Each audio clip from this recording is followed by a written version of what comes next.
상속과 인터페이스. 자, 지난번 설명드릴 때도 말씀드린 것처럼 이제 객체 지향에서는 기존 클래스를 이용해서 새 클래스를 정의할 수 있게 해줍니다. 그거를 이제 서브 클래싱이라고도 하는데, 상속은 is의 관계가 성립하는 경우에 기존에 있는 클래스 이용해서 자식 클래스들을 정의할 수 있게 해줍니다. 이렇게 하게 되면 자식 클래스들을 정의할 때 수월해집니다. 왜? 여기에 정의되어 있는 것을 다시 중복해서 정의할 필요가 없어지게 됩니다. 그래서 그런 점에서 이점이 있고요. 이렇게 설계를 해놓고 나면, 이렇게 구현을 해놓고 나면 또 뭐가 생기냐면은 펫이라고 하는 이 밑에 있는 여러 종류의 타입들을 공통적으로 처리할 수 있는 타입이 리모컨이 생깁니다. 그래서 뭐 지난번에 보여드렸듯이 뭐 void, foo, pet, p 뭐 이런 함수가 있으면 이 함수에는 다양한 종류의 애완동물을 전달할 수가 있습니다. 만약 dog, D 이렇게 되어 있으면 강아지만 전달할 수 있는데 이렇게 되어 있을 경우에는 여러 종류의 거를 전달할 수 있습니다. 그리고 뭐 클래스가 있는데 여기에 pet, P 이렇게 유지하는 것과 dog, D 하는 거는 많은 차이가 있죠. 이렇게 하실 경우에는 다양한 종류의 애완동물을 유지할 수 있지만 이렇게 할 경우에는 강아지만 유지할 수가 있게 됩니다. 따라서 상속은 얘네들을 정의할 때도 장점이 있지만 이렇게 만들어 놓고 나서는 공통 리모컨을 활용할 수 있는 이런 형태로 프로그래밍 해가지고 얻어지는 이점도 있다라는 거고요. 인터페이스는 isA가 성립하는 애들을 이렇게 모델링하는 건 아니고 같은 이름의 메소드를 가진 것을 묶을 수 있게 해줍니다. 묶을 수 있게 해주는데 이때에는 얘네들을 정의할 때에는 아무런 도움이 되지 않아요. 얘네들 자체를 정의할 때. 얘처럼 여기들을 정의할 때 여기에 있는 공통된 부분을 얘가 정의하지 않아도 되는 이점이 있었는데 인터페이스에는 그런 이점은 없습니다. 그럼 왜 하냐? 그렇게 하면 이 이점은 똑같이 누릴 수가 있는 거예요. 인터페이스도. 그래서 여기에 flyable F 해놓으면은 fly 메소드를 가지고 있는 모든 애들을 다 처리할 수 있는 거예요.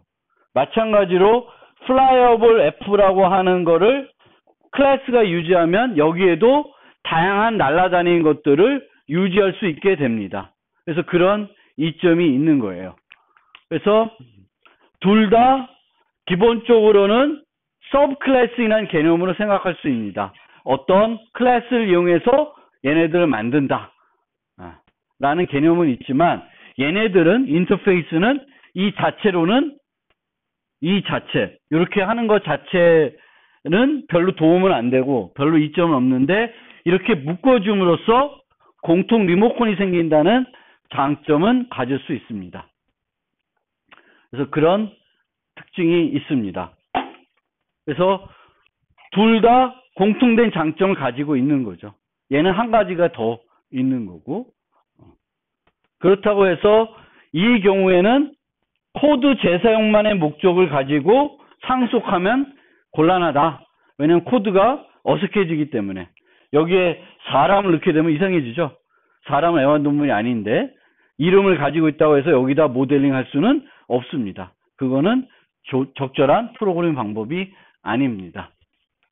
그래서 상속은 논리적 관련 것들 그룹핑을 주지만 인터페이스는 서로 논리적 관계 없는 것들을 그룹핑 할 수 있게 해준다. 어색하지 않게 그룹핑 할 수 있게 해주는 장점을 가지고 있습니다.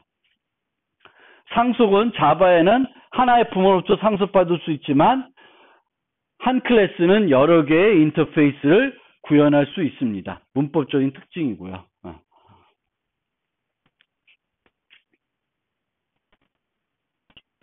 그래서 요 공통점이 있다. 동일 리모컨을 사용할 수 있는 공통점을 가지고 있습니다. 인터페이스는 이 얻을 수 있는 장점을 또 하나 예제를 통해서 설명을 드려보면 정렬하는 알고리즘을 우리가 만들고자 한다. 어떤 배열을 정렬하고자 해요. 배열을. 제가 오브젝트 설명했었나? 설명 안 했나요? 여기 오브젝트 클래스가 있네. 요거 설명하고 뒤로 오겠습니다. 그럼 제가 자바가 갖고 있는 매력 포인트 두 가지가 오브젝트라는 클래스하고 인터페이스라고 하는 게 되게 매력 포인트라고 생각을 합니다. 그럼 이 오브젝트라는 건 뭐냐면은 여기에 이제 자바에서 클래스 A라고 되어 있잖아요. 근데 여기에 extens라는 용어가 없어요. 그러면 이 A는 부모 클래스가 없는 것처럼 보이죠. 그렇죠? extens가 없으니까 만약에 클래스 dog 하면은 extends pet 이런 식으로 해서 자바 문법에서 상속할 때 이런 문법을 쓰게 됩니다. 강아지는 pet을 상속받는다. 그럼 강아지는 pet의 자식 클래스가 되겠고 pet은 강아지의 부모 클래스가 됩니다. 그럼 클래스 pet은 이렇게 정의할 수 있어요. 상속받는 게 없이. 근데 실제로 자바에서는 요거는 뭐가 생략되어 있는 형태냐면 extends 오브젝트가 생략되어 있는 형태예요. 즉 우리가 이런 식으로 상속 관계에 있는 것들을 관계도를 그릴 수가 있어요. 요거를 상속 계층도라 그래요. 뒤에 또 설명드리겠는데 상속 계층도라 그러는데 자바에서는 상속 계층도를 그리면은 맨 꼭대기에는 항상 이제 뭐가 존재하게 되냐면 오브젝트라는 애가 존재하게 됩니다. 오브젝트. 자바에는. 그래서 모든 애들의 공통 조상을 두 개 만든 거예요. 자바에서는. 오브젝트라고 해서. 그러면 우리가 이렇게 모델링 하게 되면 강아지 리모컨에 유지할 수도 있지만 어떤 리모컨에 유지할 수도 있어요? 펫이라는 리모컨에도 유지할 수가 있죠. 그렇죠? 자기 조상 타입에는 항상 이수의 관계가 성립하기 때문에 유지할 수가 있습니다. 그러면 이런 관계가 있으면 모든 자바에 존재하는 모든 객체는 오브젝트라고 하는 리모컨에 유지할 수가 있게 됩니다. 오브젝트라고 하는. 그게 이 오브젝트의 매력 포인트입니다. 자바에는 항상 맨 꼭대기에, 상속 계층도 맨 꼭대기에는 항상 오브젝트라고 하는 클래스가 존재합니다. 이 오브젝트는 자바 랭 라이브러리에 정의가 되어 있습니다. 그래서 항상 최상위 조상은 오브젝트가 되겠고요. 이런 함수가 있으면은 이런 함수에는 자바에 존재하는 모든 타입을 전달할 수 있게 됩니다. 뭐는 전달 못할까요, 여기에?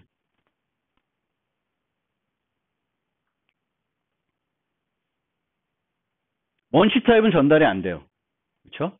원시 타입을 제외한 모든 타입은 전달이 됩니다. 심지어 이런 F에 모두 전달할 수 있냐면 얘는 배열이잖아요. 이것도 전달할 수 있어요. 왜? 자바에서는 배열도 객체로 처리하고 있고요.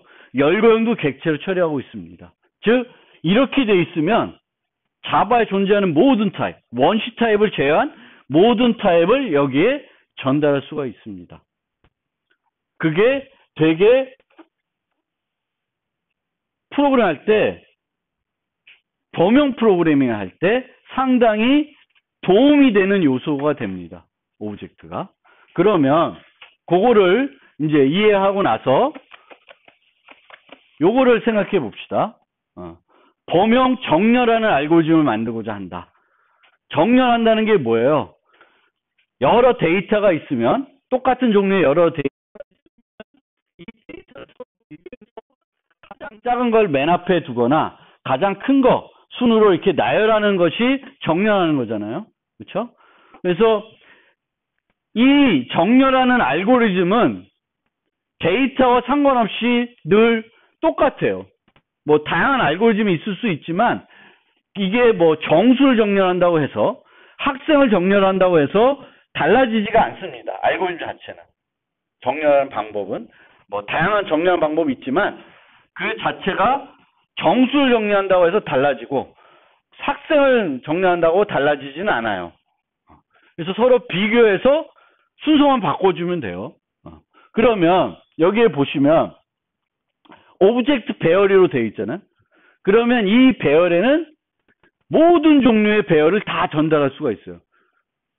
뭐 원시 타입 배열은 안 되는데 여기도 그렇지만 학생 배열, 뭐 강아지 배열, 무슨 배열 다 전달할 수가 있어요. 오브젝트 배열에는. 그러면 이 하나의 소트를 만들면은 다양한 종류의 배열들을 정렬하는데 사용할 수가 있을 거 아니에요? 근데 문제는 뭐냐면은 정렬할 때 필요한 게 뭐냐면은 서로 요 리스트 J랑 리스트 I를 비교할 수가 있어야 돼요. 그런데 비교를 해야 되는데 C++ 같은 경우에 어떻게 비교하겠습니까? 뭘 이용해서 비교할까? C++ 같은 경우에는 연산자를 이용해서 비교를 할 거예요. 객체들을. 왜? C++는 연산자를 재정의할 수가 있잖아요. 그래서 보통은 이런 범용을 만들면 C++에서는 연산자를 이용할 거예요. 근데 자바는 어떻게 돼요? 자바는 연산자를 재정의할 수 없습니다. 그러면은 어떤 함수를 이용해서 비교를 해야 될 거 아니에요? 그러면 우리가 전달하는 이 배열들이 모두 동일한 이름의 비교 함수가 없는 한 이게 동작하겠어요? 안 하겠어요? 동작할 수가 없죠. 그렇죠? 그리고 오브젝트라는 타입을 이용해서 비교를 해야 되니까 여기에 리모컨을 이용하니까 비교하는 함수는 어디에 있어야 돼? 그 함수가 어디에 정의되어 있어야 돼? 오브젝트에 정의되어 있어야 되죠. 우리가 어떤 리모컨을 쓰면은 여기에 정의되어 있는 버튼만 사용할 수 있잖아요. 그렇죠? 여기에 다양한 종류의 배열이 전달될 수 있지만 비교하기 위해서는 그 함수가 어디에 정의되어 있어야 돼? 오브젝트에 정의되어 있어야 돼요. 근데 정의되어 있겠어요? 그러니까 이 소트는 다양한 종류의 데이터들, 배열을 받을 수는 있지만 정렬하는 함수를 구현할 수는 없죠. 왜? 여기에 쓸 함수를 지정할 수가 없기 때문에 그래요. 그런데 이런 comparable이라고 하는 인터페이스를 만들어 놓고 그 안에 compare to라는 메소드를 선언해 놨다고 칩시다. 그러면 이런 배열을 이렇게 정해 놓으면 항상 여기에 전달되는 애들은 뭘 가지고 있다고 확신할 수 있어요. compare to를 가지고 있다고 확신할 수 있죠. 그렇죠? 이 인터페이스를 구현하고 있는 애들은 다 뭘 갖고 있어요? compare to 메소드를 가지게 돼요. 마침 앞에 보면 flyup이라고 인터페이스 구현하고 있는 모든 애들은 뭘 갖고 있게 돼요? fly라고 하는 메소드를 가지게 돼요. 안 가지면 말이 안 되는 거죠. 그렇죠? 내가 요 flyable 인터페이스 구현한다. 그리고 flyable에는 fly 메소드가 있다. 그럼 얘네들은 뭘 가져야 돼요? 반드시 fly를 정의해 줘야 돼요. 그러면 이런 식으로 만들게 되면 뭘 확신할 수 있어요? 이 정렬 함수는 무조건 돌아갈 것이다. 어떤 애들에 대해서는 comparable을 구현하고 있는 애들만 전달할 수 있고 그 전달된 애들은 뭘 할 수 있어요? 정렬할 수 있다는 거죠. 설명이 됐어요?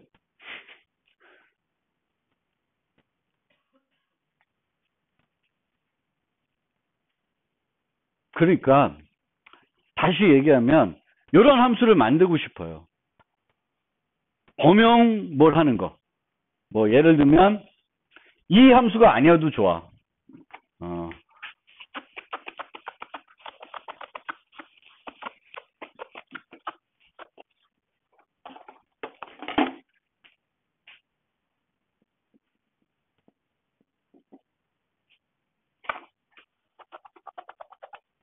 이건 이거 안 되겠다. 이거 안 돼. 그래서 이 경우에는 정렬하고 싶은데 이 정렬하고 싶으려면은 뭔가를 정렬할 때 사용해야 되는 메소드가 필요해요. 그래서 그 메소드를 가진 애들만 받을 수 있게 우리가 구현할 수 있는 그 틀을 제공해 주는 게 인터페이스다라는 거예요. 이게 인터페이스는 뭘 할 수 있냐면 이 인터페이스를 구현하는 애들은 어떤 특정한 메소드를 반드시 가진다라는 걸 확신할 수 있어요. 그래서 내가 이렇게 만들어 놓고 이제 제공을 해요. 근데 나도 이 소트를 이용해서 내가 만든 클래스를 정렬하고 싶어요. 강아지를 정렬하고 싶어요. 그럼 어떻게 하면 돼? 내가 클래스 덕이 있는데 강아지들의 배열이 또 있어요. 강아지들의 배열이 있어요. 근데 이 강아지들을 정렬하고 싶어요. 그러면은 내가 어떻게 해주면 돼? 여기에 전달하려면은 뭘 해줘야 돼, 여기에? implements comparable 해가지고 여기다가 비교할 때 쓸 compare to 메소드를 강아지에 맞게끔 만들어주시면 내 클래스도 여기다가 사용할 수가 있게 되는 거죠. 그래서 우리가 범용 메소드라고 하는 거는 범용 메소드라는 게 뭐예요? 다양한 종류의 타입을 하나의 함수를 가지고 처리하겠다는 거죠. 그게 범용 메소드라는 거예요. 그런데 이 범용 메소드라는 거는 존재하는 모든 타입을 처리하겠다. 이건 아니에요. 특정한 조건을 갖춘 애들만 처리하겠다. 특정한 종류의 조건만 가진 애들만 제한해서 처리할 수 있는 방법이 필요한 거예요. 근데 자바에서는 그걸 어떻게 할 수 있어요? 뭘 이용해서 그걸 할 수 있어요? 인터페이스를 사용해서 그걸 할 수 있다. 특정한 종류의 메소드를 가진 애들만 받아서 뭔가를 구현하는 메소드를 만들 수가 있는 거예요. 뭘 이용해서? 인터페이스. 왜? 인터페이스는 그걸 구현하게 되면은 특정한 종류의 메소드를 가지게 됩니다. 설명이 잘 됐는지 모르겠는데 하여튼 이걸 보여드린 이유는 인터페이스가 얼마나 유용하냐 그거를 보여주기 위해서 설명한 거예요. 여러분들이 범용 정렬을 만들고 싶은데 이렇게 만들면 되게 강건한 범용 메소드를 만들 수 있다라는 걸 이해할 수 있다 그러면 이 인터페이스가 얼마나 효과적인 요소인지를 여러분들이 이해할 수 있는 거예요. 뭐 그거가 정확히 이해가 안 됐다 그러면 뭐 개인적으로 한번 질문해 주시고요. 어쨌든 그런 특징을 갖고 있습니다. 자, 이 부분은 이제 자바 8 이전에는 이 인터페이스는 이 목적을 위해서 만들어진 기능이었어요. 같은 이름의 메소드를 가진 애들을 묶어주기 위한 용도로 쓰였다는 거예요. 쓰였어요. 그래서 잘 쓰였는데 어떤 문제점이 있냐 하면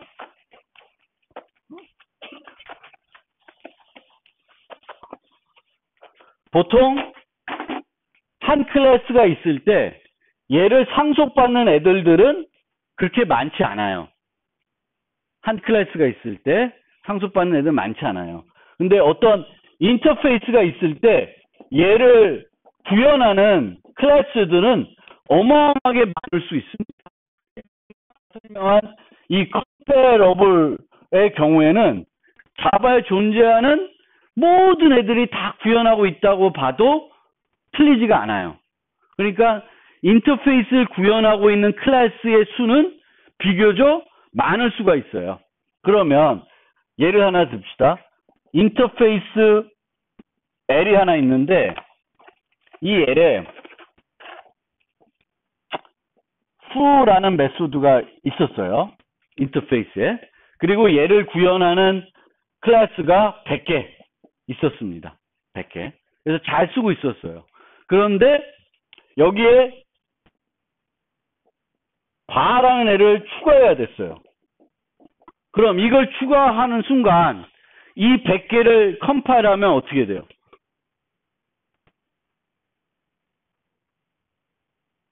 그러니까 여기에 예를 하나 들면 클래스 A가 있는데 implements L를 하고 있어요. 그럼 얘는 최초에는 문제가 없었으니까 뭘 갖고 있어요? 무슨 메소드 갖고 있죠? void foo 요거를 정의하고 있었을 거예요. 얘를 정의 안 하면 얘는 뭐가 돼? abstract class가 돼야 돼. 여기에 abstract를 안 써주면 얘는 문법 오류예요. 왜냐하면 클래스가 추상 메소드를 가지는데 추상 클래스가 아니야. 그럼 문법 오류입니다. 그래서 100개가 정상적으로 쓰였다는 건 이렇게 100개가 정상적으로 fu를 정의하고 있다는 거예요. 근데 여기에 갑자기 얘가 들어왔어요. 그럼 얘 컴파일하면 어떻게 돼? 에러가 납니다. 왜? 바를 정의하고 있지 않기 때문에. 바를 정의하지 않으니까 얘를 추상 클래스로 만들든지 아니면 여기다가 바를 추가를 해줘야 돼요. 안 하면 에러가 나요. 그러면 인터페이스에 갑자기 잘 쓰는 인터페이스에 얘를 어떤 함수를 추가하게 되면 기존 애들을 재컴파일 했을 때 다 오류가 납니다.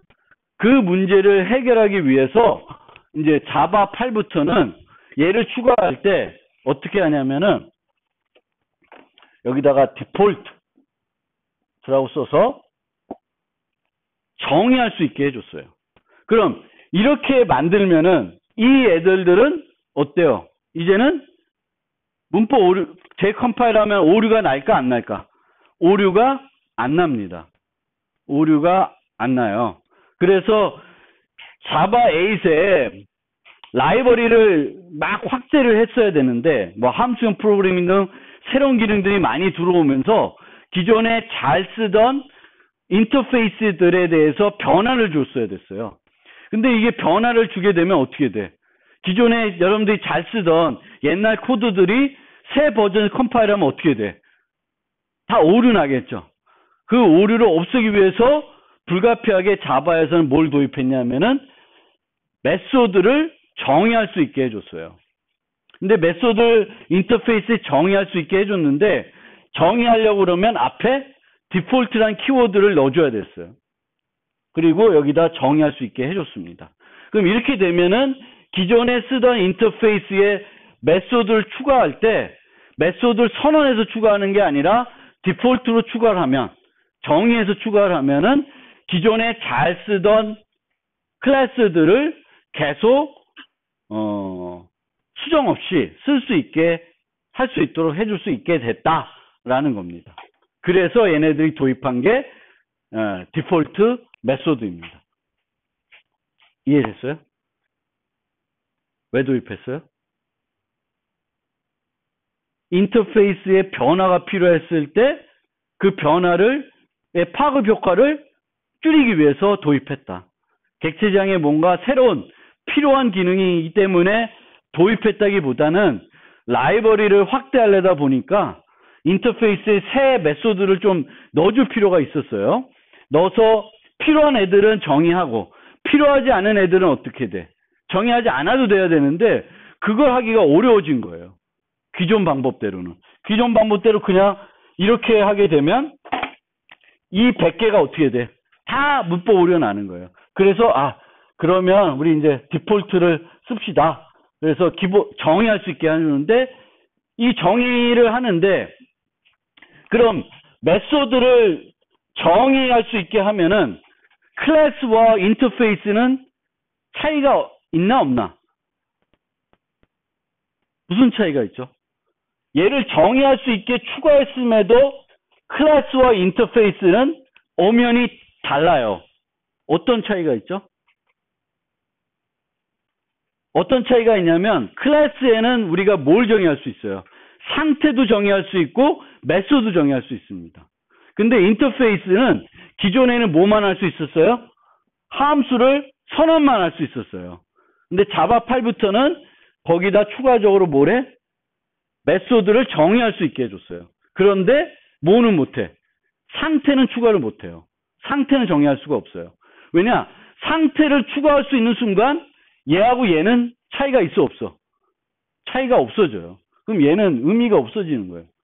그래서 인터페이스의 의미는 그대로 둔 상태에서 클래스 인터페이스 두기 위해서 불가피하게 얘를 도입했지만 여기다 뭐는 도입 안 했어. 상태 정의는 도입 안 했어요. 상태가 없는데 얘를 정의하면은 쓸모 있게 유용한 코드를 여기다 정의하기가 힘들어요. 보통 메소드라는 건 뭐예요?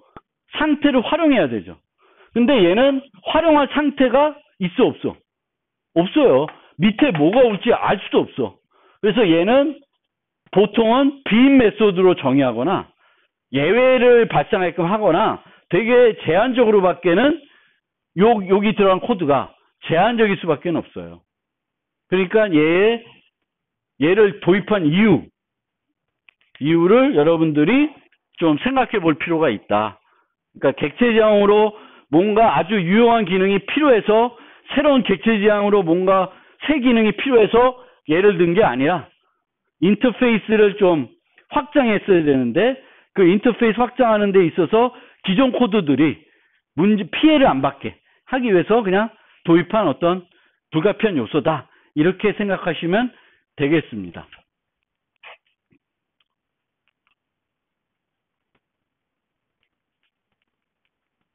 잠깐. 그거에 대한 얘기는 그리고 이 디폴트 때문에 발생하는 문제가 있는데 그 문제와 관련해서는 추후에 다시 한번 설명드리겠습니다. 그래서 여러분들이 예.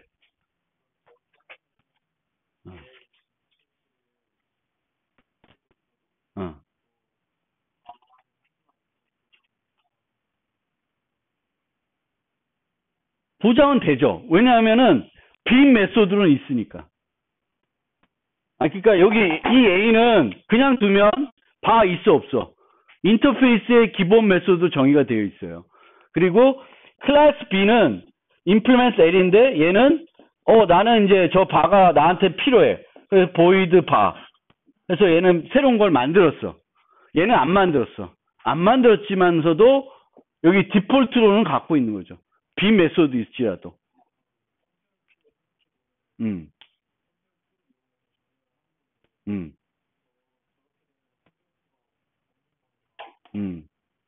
문제가 되죠. 문제가 될 수 있습니다. 그럴 경우에는. 그러니까 방금 말씀한 것처럼 이 발을 유용하게 쓰이는 데에서는 얘를 쓰면은 문제가 되겠죠. 문제가 되는데 이 목적은 얘는 바가 필요 없는데 어떻게 해야 되나? 얘는 바는 필요 없지만 얘는 계속 갖고 있어야 되니까 문제 됩니다. 문제 되는데 그걸 어떻게 설명해야 되나? 문제가 돼요. 문제가 돼요. 확실히 문제가 됩니다. 문제가 되는데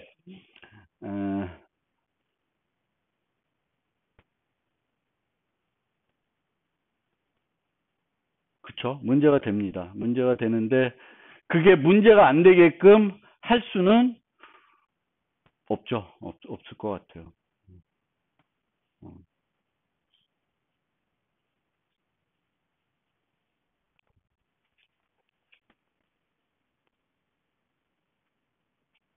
그러니까 어쨌든 그러니까 그게 이제 인터페이스가 원래 목적하고 조금 이제 달라졌기보다는 이제 엉뚱하게 된 거죠. 그러니까 한마디로. 그러니까 이제 자바 8부터 뭐 함수형 프로그램 도입되고 뭐 새로운 기능들이 도입되니까 기존 인터페이스에 뭔가 함수들 몇 가지 좀 넣고 싶어. 근데 이걸 넣으면은 기존 애들이 이제 불만이 있을 테니까 걔를 넣을 수 있는 좀 얘네들한테 피해 안 주고 넣을 수 있는 방법이 이제 디폴트다라고 생각한 건데 그렇게 됨으로써 얘네들 디폴트가 필요한 곳에서는 올바르게 동작을 안 하겠죠. 왜냐하면 걔에 맞게끔 재정의를 안 해놨기 때문에. 그렇지만 컴파일 오류는 안 나죠. 그렇게 이해해 주시면 좋을 것 같습니다.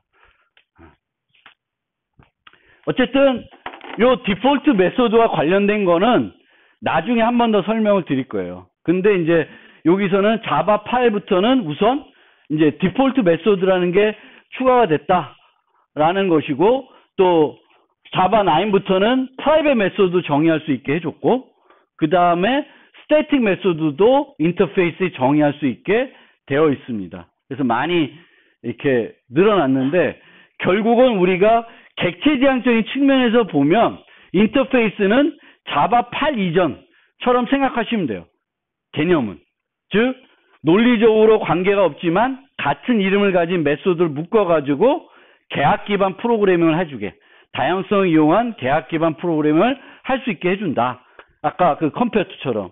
그래서 컴페어투 너 정렬하고 싶어? 그럼 컴페어블 인터페이스 구현해. 그러면 내가 정렬하는 거 보장해준다. 뭐 이런 식의 프로그래밍을 할 수 있게 해줍니다. 자, 좀 더 진행을 해보면 상속관계 용어, 지금까지 많이 설명을 했었죠. 그래서 부모, 자식, 서브, 수퍼, 파생, 기저, 이런 용어들 쓰는데, 저는 그래도 이 중에 제일 마음에 드는 용어들은 이 가족관계로 나타내는 거. 왜냐하면 가족관계로 표현해야 전체적인 관계를 일관성 있게 표현할 수 있어요. 형제 클래스다, 조상 클래스다, 후손 클래스다, 이런 용어들이 되는데, 부모와 자식 관계는 슈퍼 서브, 드라이브드 베이스, 이런 용어가 되는데, 이제 그게 원래 상속 관계는 이렇게 꼭 부모 자식만 뿐만 아니라 그 밑에도 있고 그 위에도 있을 수 있잖아요. 그런 걸 통일성 있게 얘기하려면은 그 가족 관계로 표현하는 게 가장 통일성 있게 표현할 수 있는 것이다 라는 거고요. 자바에 상속할 때는 extense고요. 이 경우에 덕은 부모가 없는 게 아니라 얘 부모는 뭐가 돼요? 그럼 오브젝트가 된다. 그걸 알아두시고요. 그래서 이렇게 됩니다. 그러면 밑으로 갈수록 덩치가 커져 작아져? 밑으로 갈수록 덩치는 커지는 거죠. 왜? 밑으로 갈수록 가지고 있는 멤버 변수의 수는 많아질 수 있고 메소드의 수도 많아질 수 있습니다. 그렇죠?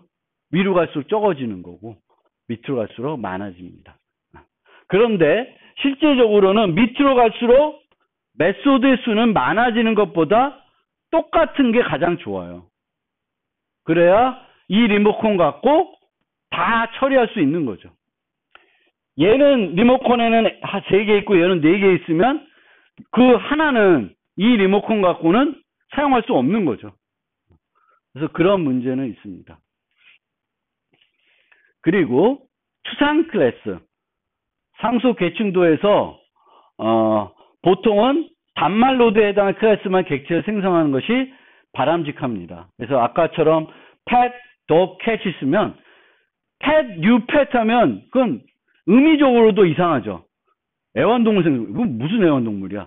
모르는 거예요. 근데 pet, p equal new dog 하면 말이 되죠. new cat, 이건 말이 되는 거예요. 근데 pet, p equal new pet 하면 그 자체가 말이 이상해요. 그래서 우리가 상속 계층도를 그리면 이 밑에 있는 애만 생성하려고 하는 게 목적이 돼야 돼요. 얘도 생성하고 얘도 생성하면 이상해요. 그래서 강아지면 이 밑에 있는 거죠. 아까처럼 pet, dog, cat이면 뭐만 생성해? dog과 cat만. 그리고 위에 있는 것들은 뭘로 활용해요? 공통 리모컨을 활용하는 거예요. 공통 리모컨. 그래서 객체를 생성하지 못하는 클래스를 추상 클래스라고 합니다. 일반적으로. 그리고 자바에서는 abstract 키워드를 붙이면은 어떤 클래스든지 추상 클래스로 만들 수가 있습니다. C++ 그게 안 되는데 자바는 abstract 키워드를 써서 추상 클래스를 만들 수 있어요. 즉 여러분들이 프로그램 할 때 단말을 제외한 나머지 것들은 abstract 키워드를 붙여주는 것이 올바른 프로그래밍 스타일이 되겠습니다.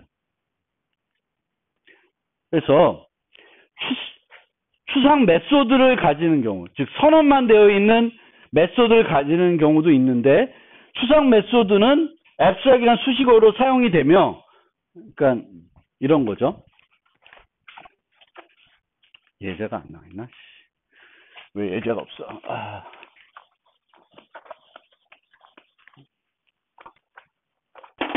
자, 클래스 A, void foo. 뭐 이렇게 돼 있어요. 얘는 추상 메소드가 없어. 추상 메소드가 없어도 얘를 여기다가 abstract 붙일 수가 있습니다. 그러면은 A equal new A 돼요, 안 돼요? 요게 안 된다는 거예요. 추상 클래스면 객체를 생성할 수 없습니다. 자, 클래스 B, void foo 해서 선언만 하려고 그래요. 이 선언만 한다는 건 자식들 보고 만들라고 하는 거죠. 그러면 자바에서 여기다가 뭘 붙여야 돼요? abstract를 붙여야 돼요. 그럼 abstract 메소드, 추상 메소드를 가지면 이 클래스는 무조건 뭐가 돼요? abstract 클래스가 돼야 돼요. 추상 메소드 가지면. 그럼 여기다도 반드시 써줘야 돼요. 안 써주면 에러가 납니다. 그러니까 여기는 abstract 메소드가 없어도 붙일 수 있어요. 근데 abstract 메소드 가진 거는 얘를 어떻게? 반드시 붙여줘야 됩니다. 그 다음에 아까처럼 인터페이스 L 해가지고 void foo. 그럼 여기는 abstract 키워드를 안 붙였죠. 그렇죠? 여기는 안 붙여도 돼요. 붙여도 되고 안 붙여도 돼요. 보통 안 붙여요. 그럼 얘는 선언만 돼 있는 메소드죠. 그렇죠? 그럼 class C implements L. 근데 이거를 정의 안 하고 있어요. 그럼 이 상태는 문법 오류가 나요. 왜? 추상 메소드 갖고 있는데 얘가 추상 클래스로 선언이 안 돼 있기 때문에요. 그러면 여기다가 abstract 붙여면 에러는 안 나요. 응? 갖고 있지만 abstract 붙이면 돼요. class D implements L 해놓고 void foo 정의하면 얘는 이제 abstract 클래스가 아니죠. 이 경우도 앞에 붙여도 돼요. 그럼 얘는 또 추상 클래스가 되겠죠. 근데 이 경우는 안 붙이면 이게 없으면 요 자체로는 에러야 안 에러야. 이거는 에러 난다. 문법 오류예요. 얘는 추상 메소드를 물려받았지만 재정의를 하지 않고 있어요. 재정의하지 않으면 추상 메소드를 갖고 있으니까 얘랑 똑같은 애죠. 그러면 요걸 붙여줘야 되는 거죠. 보통은 이런 경우에는 이렇게 하는 게 정상적인 케이스가 되겠죠. 그래서 추상 메소드를 가지는 클래스는 반드시 추상 클래스가 돼야 되고 추상 메소드가 없어도 객체를 생성할 필요가 없으면 추상 클래스로 지정할 수 있습니다. 그리고 이것이 권장된다. 그래서 자바에는 이제 이런 애들도 이렇게 붙여가지고 요게 안 되게끔 객체를 생성하지 못하게끔 막을 수 있습니다. 뭐 어떤 애들 이렇게 하냐? 상수 계층 구조에서 단말이 아닌 애들은 추상 메소드를 가지고 있지 않더라도 생성하지 못하도록 막기 위해서 뭘 할 수 있어요? 요 키워드를 클래스 정의할 때 넣어줄 수가 있다. 그게 프로그래밍을 강건하게 하는 방법이에요.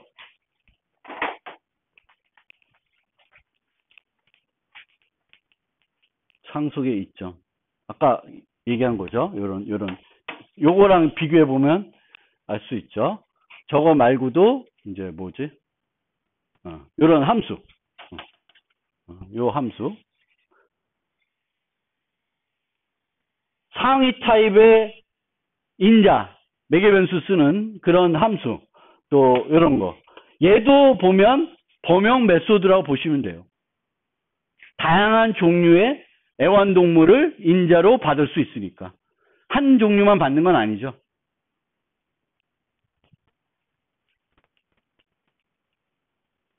그리고 상속관계에서의 객체의 생성. 뭐 그렇게 오해하시는 분은 없겠지만 스튜던트가 person을 상속받고 있어요. 그럼 스튜던트 객체를 생성하면 수준 객체 하나 생성되고 펄슨 객체 하나 생성된다고 생각할 수 있는데 그건 아니죠.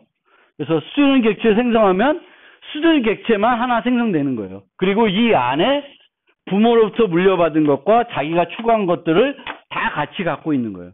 항상 new 하면 생성되는 객체는 몇 개? 하나예요.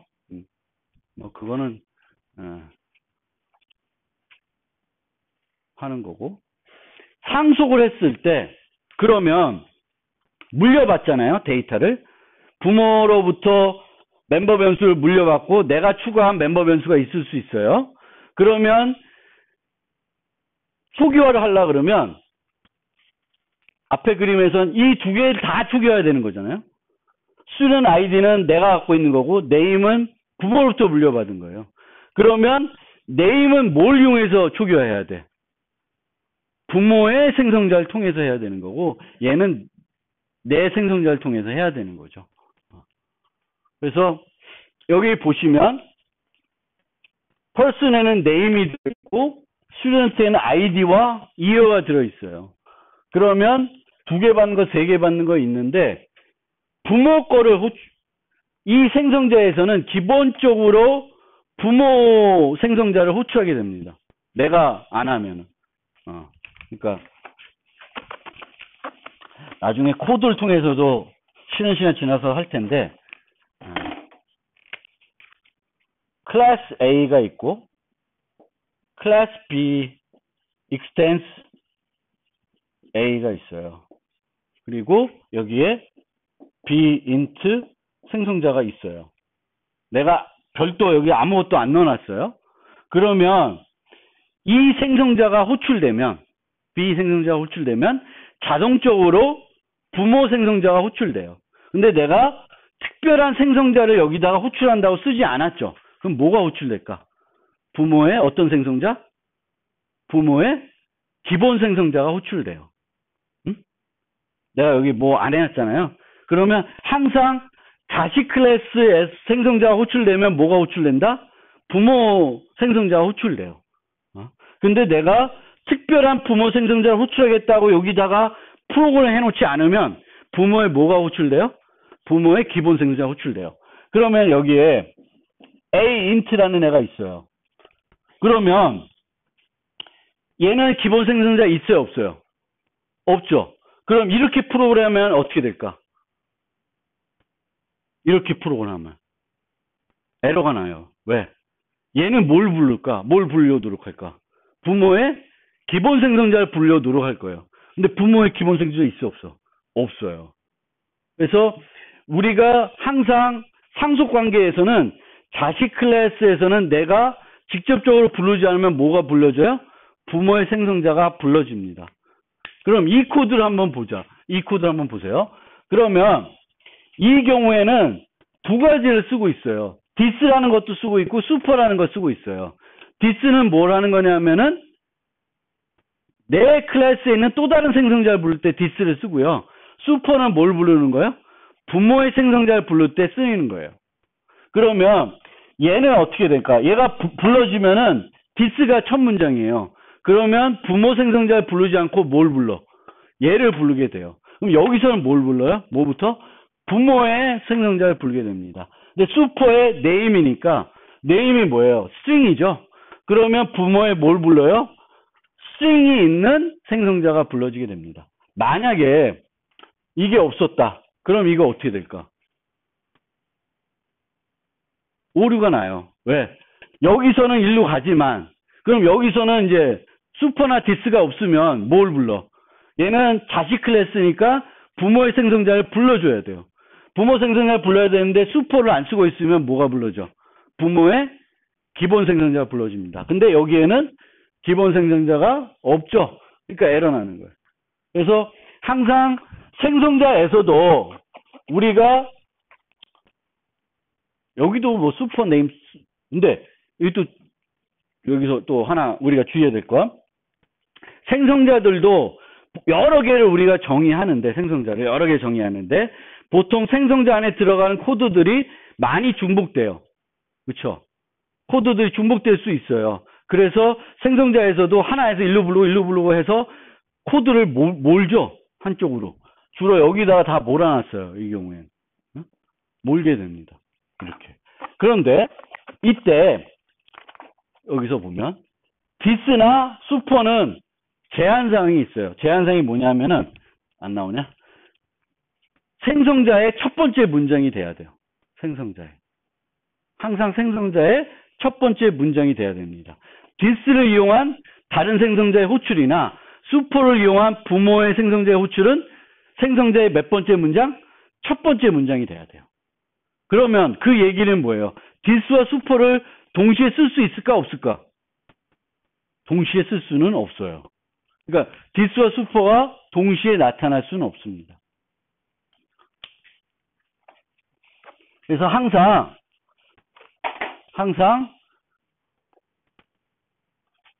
내 데이터는 내가 하고 부모로부터 물려받은 거는 부모를 통해서 초기화해야 돼요. 그래서 그거를 잘 생각해서